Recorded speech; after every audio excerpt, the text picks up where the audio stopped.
Crito, by Plato, translated by Benjamin Jowett.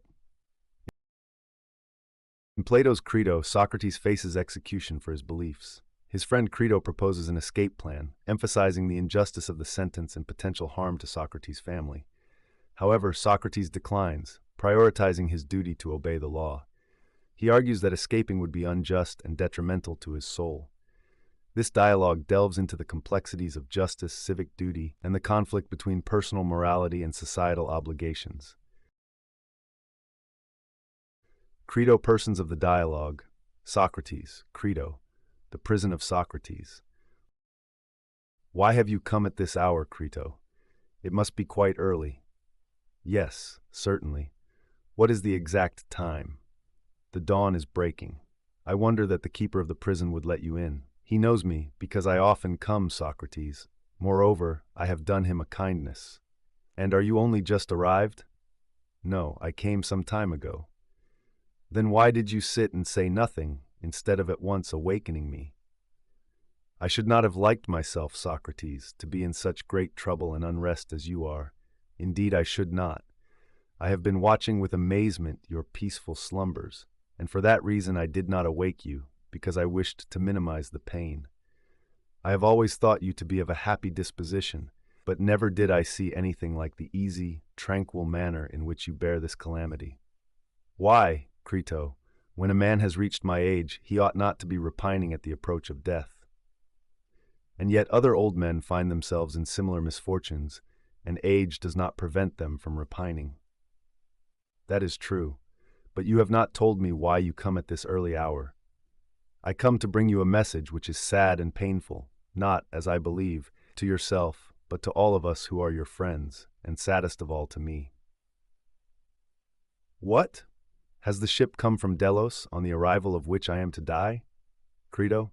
No, the ship has not actually arrived, but she will probably be here today, as persons who have come from Sunium tell me that they have left her there, and therefore tomorrow, Socrates, will be the last day of your life.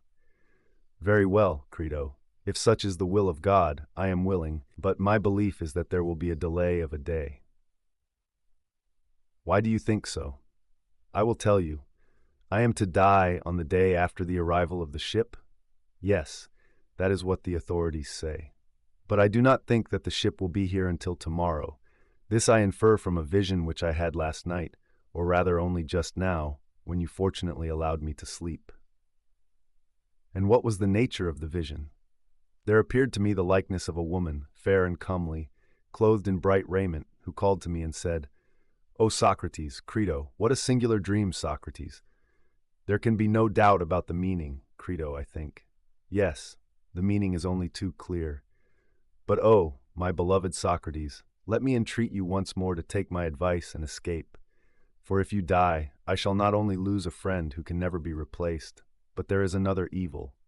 People who do not know you and me will believe that I might have saved you if I had been willing to give money, but that I did not care. Now, can there be a worse disgrace than this, that I should be thought to value money more than the life of a friend? For the many will not be persuaded that I wanted you to escape and that you refused. But why, my dear Crito, should we care about the opinion of the many? Good men, and they are the only persons who are worth considering, will think of these things truly as they occurred. But you see, Socrates, that the opinion of the many must be regarded, for what is now happening shows that they can do the greatest evil to anyone who has lost their good opinion.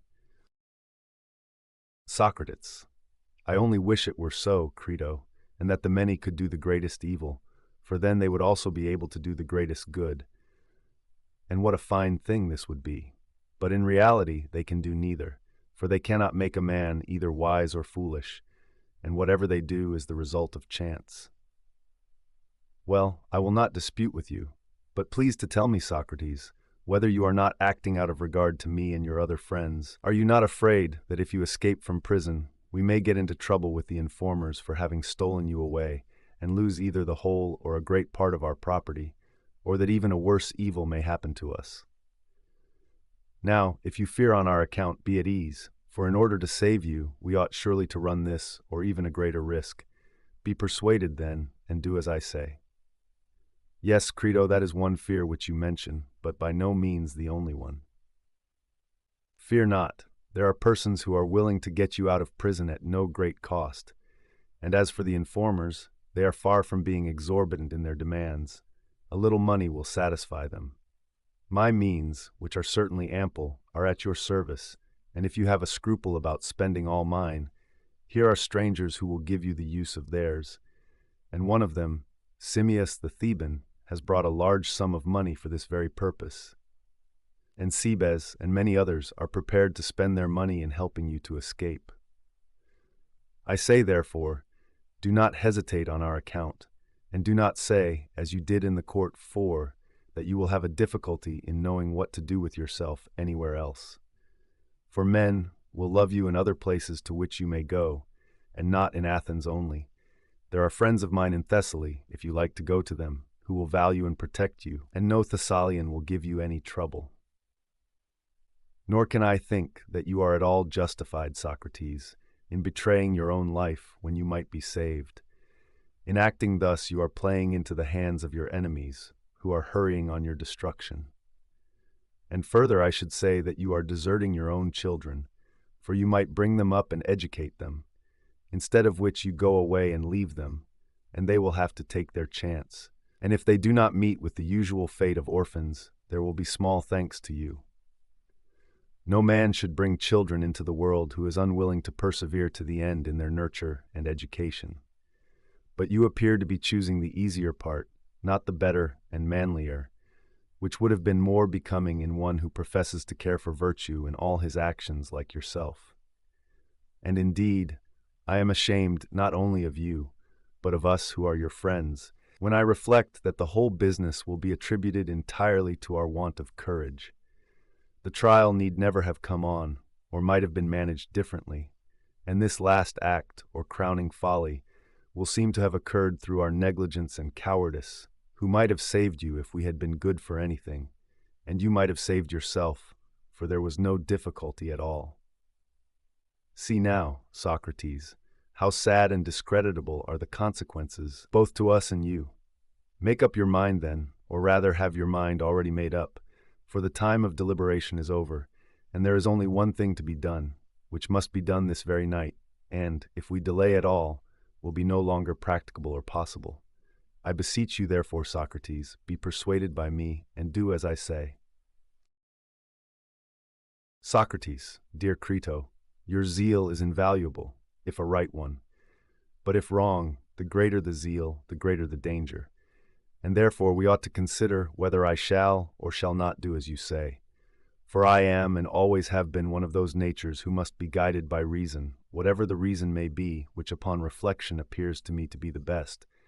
And now that this chance has befallen me, I cannot repudiate my own words. The principles which I have hitherto honored and revered, I still honor, and unless we can at once find other and better principles, I am certain not to agree with you. No, not even if the power of the multitude could inflict many more imprisonments, confiscations, deaths, frightening us like children with hobgoblin terrors. 5. What will be the fairest way of considering the question? Shall I return to your old argument about the opinions of men? We were saying that some of them are to be regarded and others not. Now were we right in maintaining this before I was condemned? And has the argument which was once good now proved to be talk for the sake of talking, mere childish nonsense? That is what I want to consider with your help, Crito. Whether, under my present circumstances, the argument appears to be in any way different or not, and is to be allowed by me or disallowed. That argument, which, as I believe, is maintained by many persons of authority, was to the effect, as I was saying, that the opinions of some men are to be regarded, and of other men not to be regarded. Now you, Crito, are not going to die tomorrow, at least there is no human probability of this, and therefore you are disinterested and not liable to be deceived by the circumstances in which you are placed. Tell me then, whether I am right in saying that some opinions, and the opinions of some men only, are to be valued, and that other opinions and the opinions of other men are not to be valued. I ask you whether I was right in maintaining this? Certainly. The good are to be regarded, and not the bad? Yes. and the opinions of the wise are good, and the opinions of the unwise are evil? Certainly. And what was said about another matter? Is the pupil who devotes himself to the practice of gymnastics supposed to attend to the praise and blame and opinion of every man, or of one man only, his physician or trainer, whoever he may be? Of one man only. And he ought to fear the censure and welcome the praise of that one only, and not of the many? Clearly so. And he ought to act and train, and eat and drink in the way which seems good to his single master who has understanding, rather than according to the opinion of all other men put together? Crito, true. And if he disobeys and disregards the opinion and approval of the one, and regards the opinion of the many who have no understanding, will he not suffer evil? Certainly he will. And what will the evil be, whither tending and what affecting in the disobedient person? Clearly, affecting the body. That is what is destroyed by the evil. Very good. And is not this true, Crito, of other things which we need not separately enumerate? In questions of just and unjust, fair and foul, good and evil, which are the subjects of our present consultation, ought we to follow the opinion of the many and to fear them, or the opinion of the one man who has understanding? Ought we not to fear and reverence him more than all the rest of the world? And if we desert him, shall we not destroy and injure that principle in us, which may be assumed to be improved by justice and deteriorated by injustice? There is such a principle. Certainly there is, Socrates. Take a parallel instance. If, acting under the advice of those who have no understanding, we destroy that which is improved by health and is deteriorated by disease, would life be worth having? And that which has been destroyed is the body? Yes. Could we live having an evil and corrupted body? Certainly not. And will life be worth having if that higher part of man be destroyed, which is improved by justice and depraved by injustice? Do we suppose that principle, whatever it may be in man, which has to do with justice and injustice, to be inferior to the body? Certainly not. More honorable than the body? Far more. Then, my friend, we must not regard what the many say of us, but what he, the one man who has understanding of just and unjust, will say, and what the truth will say. And therefore you begin in error when you advise that we should regard the opinion of the many about just and unjust, good and evil, honorable and dishonorable. Well, someone will say, but the many can kill us. Crito, yes, Socrates, that will clearly be the answer. And it is true. But still I find with surprise that the old argument is unshaken as ever. And I should like to know whether I may say the same of another proposition, that not life, but a good life, is to be chiefly valued. Yes, that also remains unshaken. And a good life is equivalent to a just and honorable one. That holds also? Yes, it does. From these premises I proceed to argue the question whether I ought or ought not to try and escape without the consent of the Athenians. And if I am clearly right in escaping, then I will make the attempt. But if not, I will abstain. The other considerations which you mention, of money and loss of character, and the duty of educating one's children, are, I fear, only the doctrines of the multitude, who would be as ready to restore people to life, if they were able, as they are to put them to death, and with as little reason. But now, since the argument has thus far prevailed, the only question which remains to be considered is whether we shall do rightly either in escaping or in suffering others to aid in our escape and paying them in money and thanks, or whether in reality we shall not do rightly, and if the latter, then death or any other calamity which may ensue on my remaining here must not be allowed to enter into the calculation. I think that you are right, Socrates. How then shall we proceed? Let us consider the matter together, and do you either refute me if you can, and I will be convinced, or else cease, my dear friend, from repeating to me that I ought to escape against the wishes of the Athenians, for I highly value your attempts to persuade me to do so, but I may not be persuaded against my own better judgment. And now please to consider my first position, and try how you can best answer me. Crito, I will. Are we to say that we are never intentionally to do wrong, or that in one way we ought, and in another way we ought not to do wrong?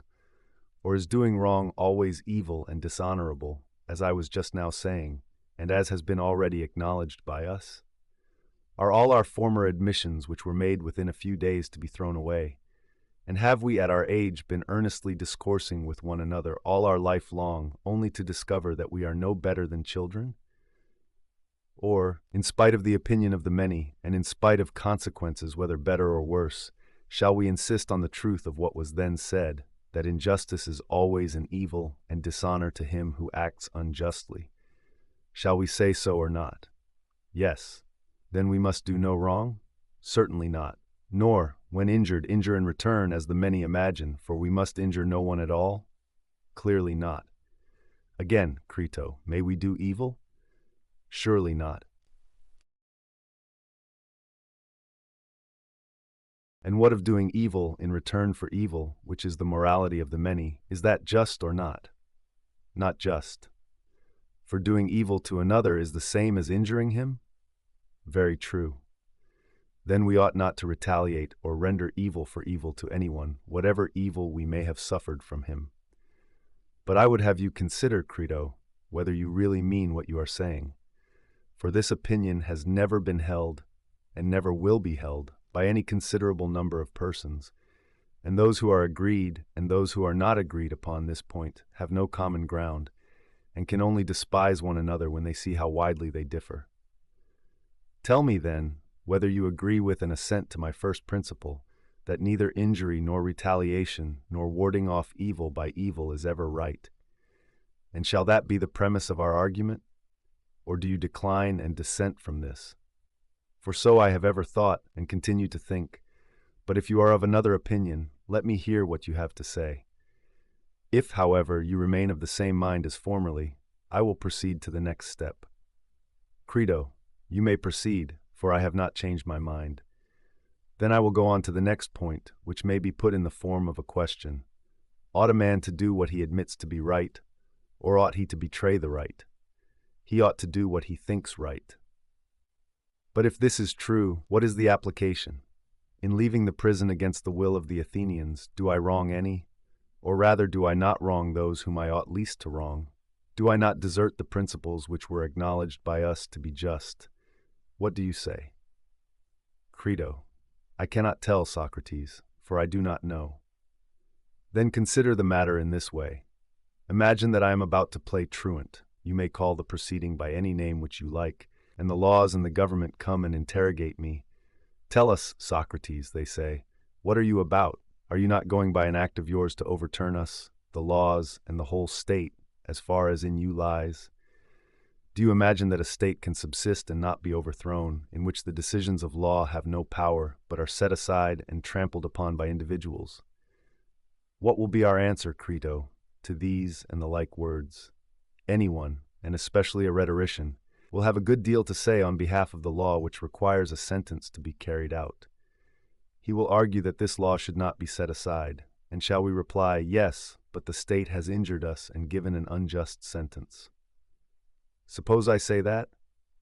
Very good, Socrates. And was that our agreement with you? The law would answer. Or were you to abide by the sentence of the state? And if I were to express my astonishment at their words, the law would probably add, answer, Socrates, instead of opening your eyes. You are in the habit of asking and answering questions. Tell us, what complaint have you to make against us which justifies you in attempting to destroy us and the state? In the first place, did we not bring you into existence? Your father married your mother by our aid and begat you. Say whether you have any objection to urge against those of us who regulate marriage? None, I should reply. Or against those of us who after birth regulate the nurture and education of children, in which you also were trained? Were not the laws, which have the charge of education, right in commanding your father to train you in music and gymnastic? Right, I should reply. Well then, since you were brought into the world and nurtured and educated by us, can you deny in the first place that you are our child and slave, as your fathers were before you? And if this is true, you are not on equal terms with us, nor can you think that you have a right to do to us what we are doing to you. Would you have any right to strike or revile or do any other evil to your father or your master, if you had one, because you have been struck or reviled by him or received some other evil at his hands? You would not say this.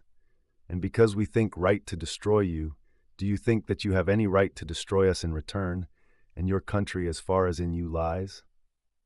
Will you, O professor of true virtue, pretend that you are justified in this? Has a philosopher like you failed to discover that our country is more to be valued and higher and holier far than mother or father or any ancestor, and more to be regarded in the eyes of the gods and of men of understanding? Also to be soothed, and gently and reverently entreated when angry, even more than a father, and either to be persuaded, or if not persuaded, to be obeyed. And when we are punished by her, whether with imprisonment or stripes, the punishment is to be endured in silence. And if she lead us to wounds or death in battle, thither we follow as is right. Neither may anyone yield or retreat or leave his rank, but whether in battle or in a court of law or in any other place, he must do what his city and his country order him, or he must change their view of what is just. And if he may do no violence to his father or mother, much less may he do violence to his country. What answer shall we make to this, Crito? Do the laws speak truly, or do they not? I think that they do. Then the laws will say, "Consider, Socrates, if we are speaking truly, that in your present attempt you are going to do us an injury. For, having brought you into the world, and nurtured and educated you, and given you and every other citizen a share in every good which we had to give, we further proclaim to any Athenian by the liberty which we allow him, that if he does not like us when he has become of age and has seen the ways of the city and made our acquaintance, he may go where he pleases and take his goods with him. None of us laws will forbid him or interfere with him. Anyone who does not like us in the city, and who wants to emigrate to a colony or to any other city, may go where he likes, retaining his property. But he who has experience of the manner in which we order justice and administer the state, and still remains, has entered into an implied contract that he will do as we command him. And he who disobeys us is, as we maintain, thrice wrong. First, because in disobeying us he is disobeying his parents. Secondly, because we are the authors of his education. Thirdly, because he has made an agreement with us that he will duly obey our commands, and he neither obeys them nor convinces us that our commands are unjust, and we do not rudely impose them, but give him the alternative of obeying or convincing us. That is what we offer, and he does neither. These are the sort of accusations to which, as we were saying, you, Socrates, will be exposed if you accomplish your intentions, you above all other Athenians. Suppose now I ask, why I rather than anybody else? They will justly retort upon me that I above all other men have acknowledged the agreement. There is clear proof, they will say, Socrates, that we in the city were not displeasing to you. Of all Athenians, you have been the most constant resident in the city, which, as you never leave, you may be supposed to love. 7. For you never went out of the city either to see the games, except once when you went to the isthmus, or to any other place unless when you were on military service. Nor did you travel as other men do. Nor had you any curiosity to know other states or their laws. Your affections did not go beyond us and our state. We were your especial favorites, and you acquiesced in our government of you. And here in this city you begat your children, which is a proof of your satisfaction.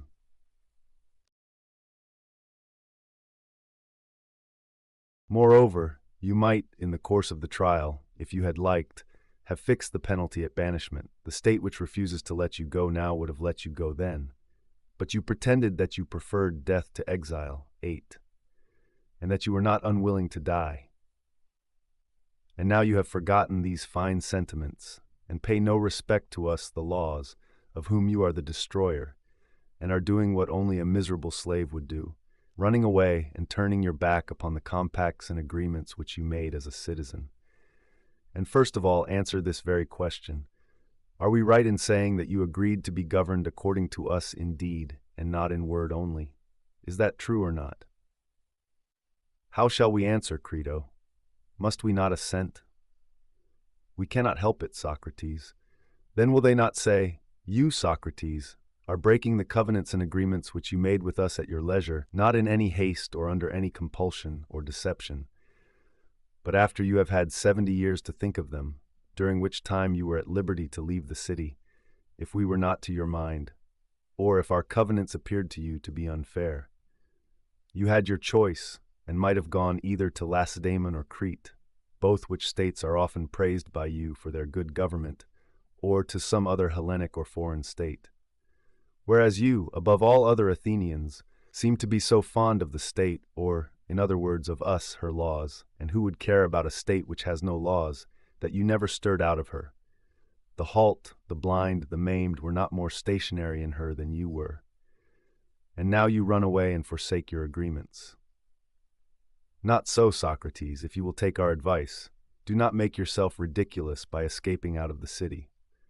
For just consider, if you transgress and err in this sort of way, what good will you do either to yourself or to your friends? That your friends will be driven into exile and deprived of citizenship, or will lose their property, is tolerably certain. And you yourself, if you fly to one of the neighboring cities, as for example Thebes or Megara, both of which are well governed, will come to them as an enemy, Socrates, and their government will be against you, and all patriotic citizens will cast an evil eye upon you as a subverter of the laws, and you will confirm in the minds of the judges the justice of their own condemnation of you. For he who is a corrupter of the laws is more than likely to be a corrupter of the young and foolish portion of mankind. Will you then flee from well-ordered cities and virtuous men? And is existence worth having on these terms? Or will you go to them without shame and talk to them, Socrates? And what will you say to them? What you say here about virtue and justice and institutions and laws being the best things among men, would that be decent of you? Surely not. But if you go away from well-governed states to Crito's friends in Thessaly, where there is great disorder and license, they will be charmed to hear the tale of your escape from prison, set off with ludicrous particulars of the manner in which you were wrapped in a goatskin or some other disguise, and metamorphosed as the manner is of runaways. But will there be no one to remind you that in your old age you were not ashamed to violate the most sacred laws from a miserable desire of a little more life? Perhaps not, if you keep them in a good temper. But if they are out of temper, you will hear many degrading things. You will live, but how? As the flatterer of all men and the servant of all men. And doing what? Eating and drinking in Thessaly, having gone abroad in order that you may get a dinner.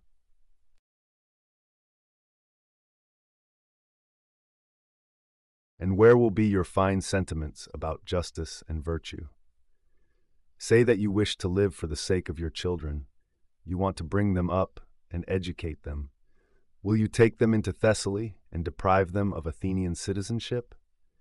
Is this the benefit which you will confer upon them? Or are you under the impression that they will be better cared for and educated here if you are still alive, although absent from them, for your friends will take care of them? Do you fancy that if you are an inhabitant of Thessaly, they will take care of them, and if you are an inhabitant of the other world that they will not take care of them? Nay, but if they who call themselves friends are good for anything, they will, to be sure they will. Listen then, Socrates, to us who have brought you up. Think not of life and children first, and of justice afterwards, but of justice first, that you may be justified before the princes of the world below. For neither will you nor any that belong to you be happier or holier or juster in this life, or happier in another, if you do as Crito bids. Now you depart in innocence, a sufferer and not a doer of evil, a victim, not of the laws, but of men. But if you go forth, returning evil for evil and injury for injury, breaking the covenants and agreements which you have made with us, and wronging those whom you ought least of all to wrong, that is to say yourself, your friends, your country, and us, we shall be angry with you while you live, and our brethren, the laws in the world below, will receive you as an enemy, for they will know that you have done your best to destroy us. Listen then to us, and not to Crito. This, dear Crito, is the voice which I seem to hear murmuring in my ears, like the sound of the flute in the ears of the mystic. That voice, I say, is humming in my ears, and prevents me from hearing any other. and I know that anything more which you may say will be vain. Yet speak, if you have anything to say. I have nothing to say, Socrates. Leave me then, Crito, to fulfill the will of God and to follow whither he leads.